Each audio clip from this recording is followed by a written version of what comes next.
Magandang gabi po sa inyong lahat mga kababayan dito sa Pilipinas at sa ating mga minamahal na OFW sa iba't ibang bahagi ng mundo. Magandang araw po sa inyong lahat. Ito po yung aking reaction dito sa pinalabas na report ng Rappler kanina. Ang sabi dito, COMELEC warns against unreliable exit polls as overseas voting begins. So sinabi po dito sinabi po rito ng COMELEC na ang pagpalabas daw ng resulta bago pa man matapos ang halalan ay hindi pinapayagan ng batas. At sinabi dito ng abogado ni Leni Robredo na si Attorney Emil Marañon III na ang premature na pagpalabas ng resulta ng exit polls ay election offense. Tila ba tinatakot ang ating mga kababayan na ilabas yung resulta ng kanilang pagbibilang ng kanilang boto. So, in fairness naman sa COMELEC, hindi nila sinabi na election offense ito. Ang sinabi ng COMELEC, unreliable exit poll. Okay, dito tayo magkakatalo ngayon sa definition ng exit poll. Gamitin natin yung definition mismo ng COMELEC. And then, ang tao naman ni Leni Robredo, abogado niya doon sa protesta ni BBM laban kay Leni Robredo, sinabi niya ang premature, agarang pagpalabas ng resulta ng exit poll ay election offense. And this is where I disagree. Hindi po yan. Now, ganito po yan mga kababayan. I have always espoused the idea, the principle na tayo mga botante ay malayang magpalabas ng ating choice kung sino ang binoto natin. Kaya nga po sinasabi ko, yung pagkuha ng picture ng iyong balota o pagpalabas ng sino man ang binoto mo is part and parcel of our freedom of speech and expression. Political choice natin yan. Political power natin yan na ipapalabas natin. Kung may nagtatanong dyan sa labas ng presinto, sasabihin ko, yes, si Bongbong Marcos ang pinili ko. That is my political statement. That is an exercise of my freedom of speech and expression. At walang dapat mag-curtail yan. Hindi dapat i-restrict yan. So dito tayo ngayon sa sinabi nilang exit poll. Exit poll nga ba ang ginawa ng ating mga kababayan dyan sa Hong Kong na tinatanong nila ang mga botante? I suppose, no? Tinanong nila mga botante, gumawa sila ng tara at pinakita nila on the first day of voting. So, ang sabi ng abogado ni Robredo, election offense yan. Mali po yan. Bakit? Okay, dito tayo muna sa understanding penal laws. Ano ba yung penal laws? Ito yung may penalty, may kaakibat na sanction, imprisonment, fine, or both. Penal laws, sabi ng Supreme Court, penal laws are to be strictly construed against the state. Sa kasong ito, ang state represented by the COMELEC. So, penal laws, tulad nitong Fair Election Act, kasi ito yung pinagbasihan ng abogado ni Leni Robredo. Nandyan yan sa Fair Election Act. Of course, nandun. Sinabi na kapag premature ang pagpalabas ng resulta ng exit poll, then it is an election offense. Walang question dyan. But dito tayo magkakatalo ngayon sa definition ng exit poll. Kasi nga, penal laws are to be strictly construed against the state, against the COMELEC, and liberally in favor of the accused. So, liberal ang interpretasyon ng batas pabor sa akusado. Kaya nga, palagi natin sinasabi, maraming karapatan ng akusado kaysa gobyerno. That's part na penal laws, pabor talaga sa ang interpretation. So, kung may dalawang interpretation na magkasalungat, yung pabor sa akusado ang i-adapt ng korte. Now, sabi ng Korte Suprema, and this is a well-entrenched rule. Well-entrenched rule, sabi ng Korte Suprema. And to quote the Supreme Court, penal laws are not to be extended. Hindi mo dapat i-extend, hindi mo dapat i-enlarge by implication, intendments, analogies, or equitable considerations. Penal laws are not to be strained by construction in order to spell out a new offense, para gumawa ka ng bagong kasalanan, or to enlarge the field of crimes or multiply felonies. So kung ano man ang interpretasyon na pabor sa akusado, yun ang gagamitin natin. So that would result in an acquittal. Now, ito po ang sinabi ng Korte Suprema sa kasong Centino versus Honorable Cornelius and people. Now, dito tayo ngayon magkakatalo. Sabi po ng abogado ni Leni Robredo, election offense yan sa ilalim ng Fair Election Act.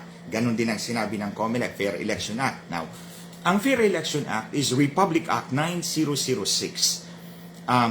Tingnan po natin yung kanyang Declaration of Principle in Section 2. Sabi po ng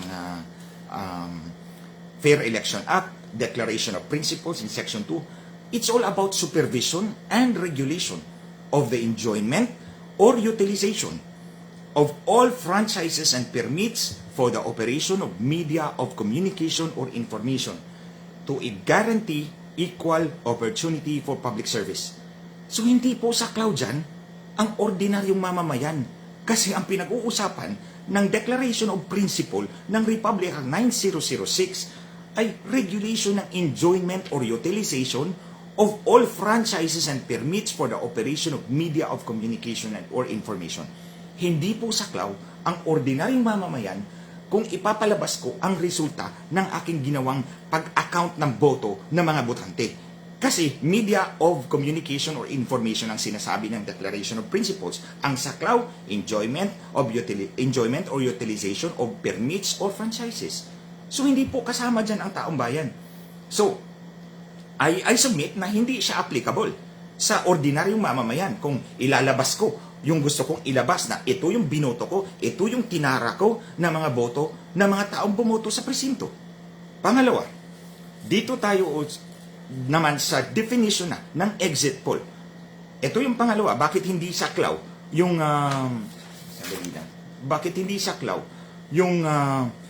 yung mga gumawa ng exit poll, and this is not an exit poll. It is not an exit poll because ang definition ng exit poll malinaw. Ito ay nasa COMELEC Resolution 3636. Si COMELEC mismo ang nag-define kung anong ibig sabihin ng exit poll. Ito, sabi ng COMELEC, sa COMELEC Resolution 3636, exit poll refers to a species of electoral survey. Survey siya. Hindi siya yung binilang mo yung boto ng mga taong bumoto sa presinto. A species of electoral survey conducted by qualified individuals or groups of individuals for the purpose of determining the probable result of an election. Ito ang mahalaga. By confidentially asking randomly selected voters. Randomly selected voters. So, kung yung gumawa ng pagtatara doon sa labas ng presinto sa Hong Kong ay tinanong niya ang lahat, that is not a randomly selected voters. Tinanong niya ang lahat na lumabas. Kung sumagot, okay. Kung hindi sumagot, hindi naman niya pinilit. Therefore, it removes the act from the definition of exit poll. Hindi siya exit poll because malinaw ang definition ng COMELEC mismo sa Resolution 3636. Randomly selected voters who asking them whom they have voted for. Sinong binoto nila immediately after casting their ballots. While there may be a similarity, hindi siya swak doon sa definition ng COMELEC. Kasi randomly selected voters ang sinabi ng definition ng exit poll. Ito ang ginawa, tinanong niya ang lahat na lumabas doon sa presinto, sino po ang binoto ninyo? Kung sumagot, okay, tatara natin. Kung hindi natin pipilitin. That is not an exit poll. That is removed from the meaning that is binigay ng COMELEC dito sa Resolution 3636. Now, inulit din yan ng COMELEC sa Resolution 10730. Inulit na naman yan. Ito yung pinakabagong resolution. Ganon din ang definition by asking randomly selected voters. So pag tinanong mo ang lahat, ay hindi yan exit poll. I would rather call it a counting of the votes. Ito yung sinasabi kong the act does not fall within the meaning of the term exit poll kasi may specific meaning siya under COMELEC Resolution 3636 and 10730. Parehong sa COMELEC yan. So, balik tayo doon sa penal laws are to be strictly construed against the COMELEC and in favor of the accused. Liberally in favor of the accused. So therefore, hindi mo pwedeng akusahan ng election offense yung gumawa ng pagtatanong sa mga botante because it is not an exit poll. So therefore, kung hindi siya exit poll at pinalabas niya ang resulta bago matapos ang halalan, there is no violation of the law. Because kasalanan ni COMELEC, yung definition niya, very specific. Randomly selected voters. Ang ginawa ng tao is different. Tinanong niya ang lahat. That is not random. So therefore, penal laws are to be strictly construed against the COMELEC and liberally in favor of the accused. O itong gumawa nito. So hindi po siya election offense at wag po ninyong takutin yung taong bayan na gagawa nito. Bakit? Ang ginawa po nila is an act of making accounting of the votes. It is not an exit poll. By any definition, whether legal or otherwise, hindi po siya definition ng exit poll. It is an act of accounting the votes of the people. Bakit? Dahil countermeasure natin yan sa ginawa ng COMELEC. Tingnan ninyo, nag-imprinta ng balota, wala man lang tayong public observer doon. Sila-sila lang ang gumagawa. Nag-replicate ng SD card, naglagay ng laman ng SD card, wala tayong tao doon. Walang public observer doon. Sila-sila lang ang gumawa. Yung source code review. Okay, ito, source code review, pinare-review daw sa atin. Pero, nandyan sa rules ng COMELEC. Nandyan sa kontrata pala ng COMELEC at Smartmatic. May kinalaman si Smartmatic sa paggawa ng guidelines. Akala ko ba si COMELEC ang nagpapatakbo ng eleksyon natin? Ba't nakikialam yan si Smartmatic? Tingnan po ninyo yung terms of reference nila. Yung kontrata ng COMELEC at Smartmatic. Nakikialam si Smartmatic kahit sa paggawa ng guidelines. Akala ko, dapat ang gagawa ng guidelines ay purely si COMELEC. Dahil siyang nagpapatakbo ng eleksyon. At hindi makikialam. Ang pakialam merong Smartmatic na yan because they could always protect their interest by limiting or restricting the source code review. So anong i-contest natin dyan? O ito, may balita. In-access yung Smartmatic system ng mga unidentified groups. So anong ilalaban natin dyan? Mga kababayan, the only way we can see is para hindi tayo madaya is bilangin natin yung mga balota, ay yung boto. Kung bibilangin ng makina yan, ng patago, na si makina lang may alam, then by all means, we should be free na bilangin natin yung mga botong bumoto sa kandidatong gusto natin. And this is one way of doing it. Itong ginawa ng ating mga kababayan sa Hong Kong, and I fully support them. Because it is not exit poll, it is not covered by the law, it is not an election offense. Dapat gawin natin yan, bilangin natin, tapos, ito pa ang sabi ng COMELEC, which is a very simplistic reasoning, mga kababayan. Akala ba nila mga bobo tayo?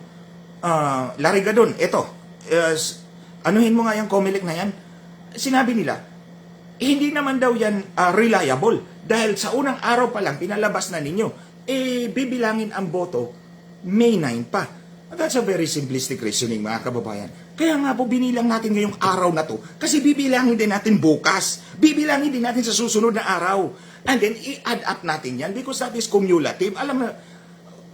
Sila lang ba may alam ng cumulative arithmetic na i-add natin yung boto ngayong araw sa boto bukas, sa boto sa susunod na araw, and then paglabas ng resulta ng makina on May 9, ikukumpara natin sa cumulative total natin na nabilang natin mula ng day 1 hanggang day 30. So, tingnan natin kung may malaking diferensya. Kung wala namang malaking diferensya, then sigurado tayong hindi tayo dinaya.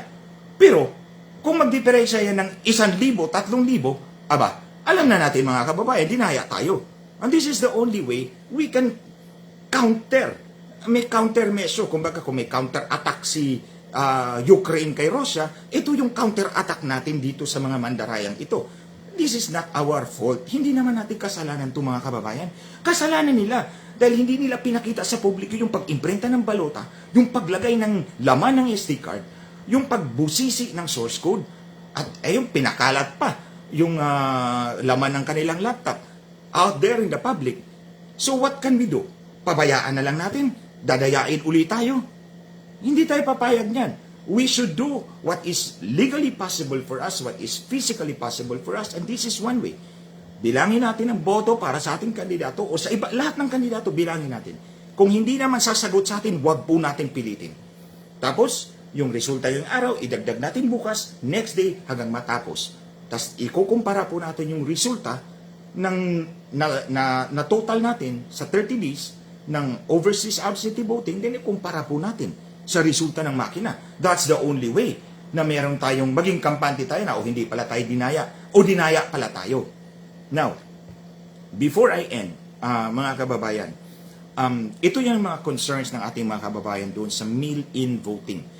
particularly in Taiwan, kasi nagsimula sila, as I understand, in Taiwan, ang kalahati ay in-person voting, so personal kang pupunta sa presinto. The other one is mail-in. So, para po sa mail-in balloting, marami po dyan sa ating mga kababayan across the world, may mga mail-in voting po. So, para po sa ating mga watchers, huwag po kayong pumayag na sila-sila lang ang maglagay magsubo ng mga balota doon sa makina. Don't agree to that. Dapat nandun kayo. Dapat yung watcher natin nandun nakabantay habang binubuksan nila ang mga silyadong envelope. Huwag po kayong pumayag na nakabukas na po yung envelope. Dapat yung self-stamped envelope na pinadala ng botante, dapat nakasilyo pa yun. So pagbukas nila, dapat makikita ninyo yung pagbukas nila ng silyo ng envelope para alam natin na walang tampering.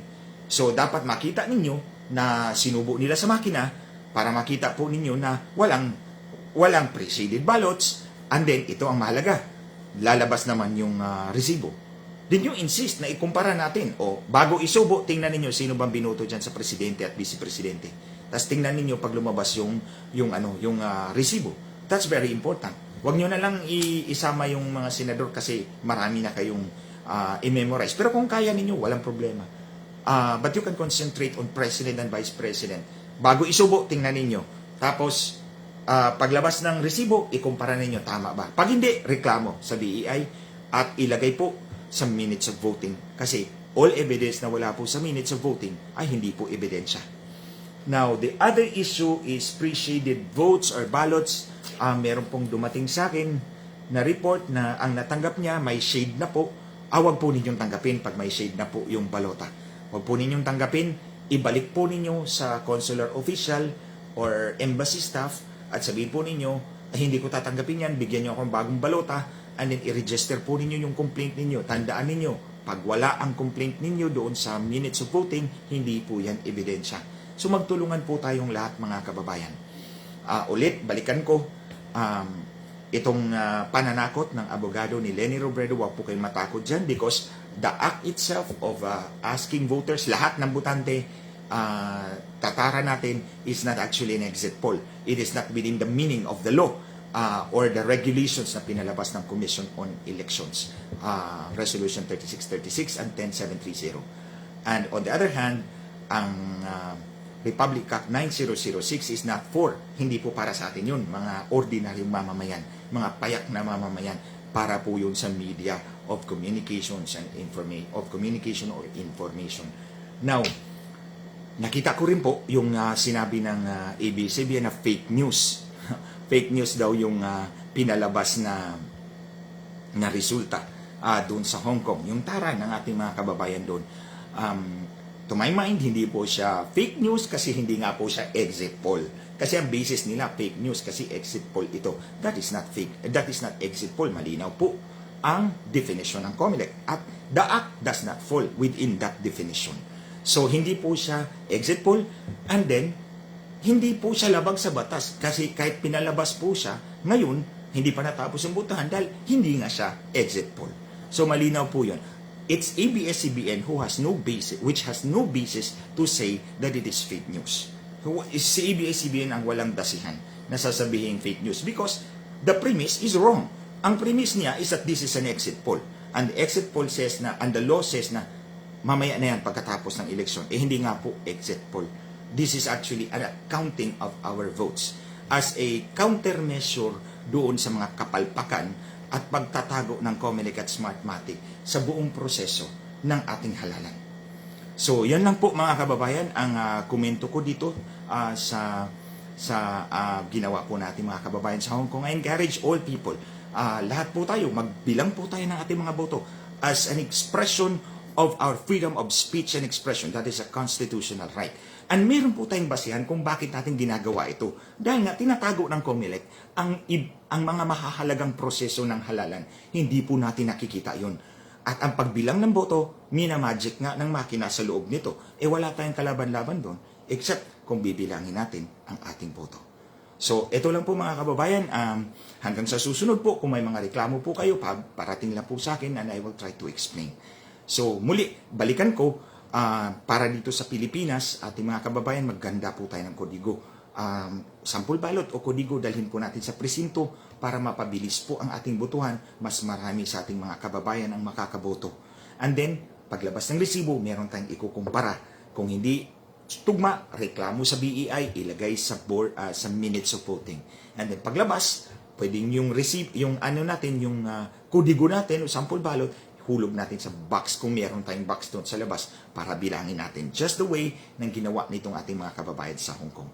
So that will be all muna mga kababayan. Maraming salamat po sa pagsubaybay ng page ko pong ito. Ito po si Attorney Glenn Chong. Keep it safe. Maraming salamat po.